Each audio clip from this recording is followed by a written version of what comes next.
यह पढ़ाई करने का समय है। It's time to study.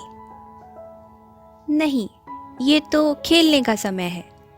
No, it's time to play.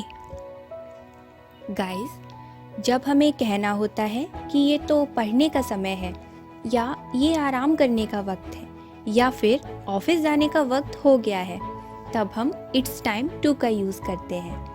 कैसे, वो आज हम इस लेसन में सीखेंगे। तो गाइस, बने रहिए मेरे साथ। दिस इज स्वेक्षा एंड वेलकम बैक टू कैलेंस इंस्टीट्यूट।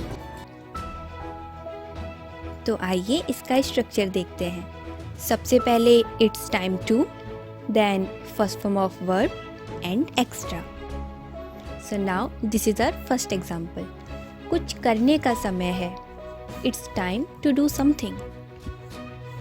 या फिर किसी को कहना है कि उठने का समय हो गया है।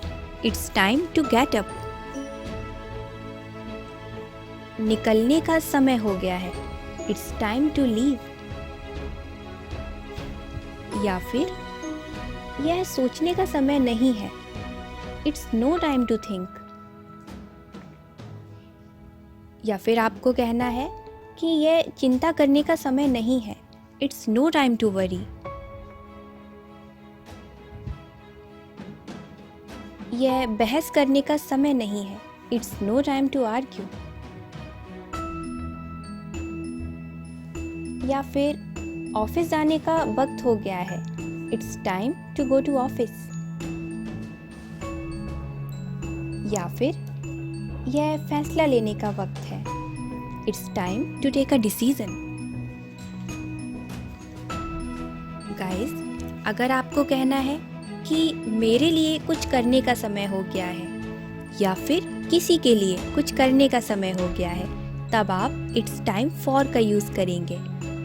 कैसे, आइए इसका स्ट्रक्चर देखते हैं। सबसे पहले इट्स टाइम फॉर, उसके बाद ऑब्जेक्ट जैसे me, you, her, him, them, it या किसी का नाम। उसके बाद to, then first form of verb and extra. Example देखते हैं। ये रुचिका के पढ़ने का समय है। It's time for Ruchika to study. मेरे लिए बाय कहने का समय हो गया है। It's time for me to say good bye.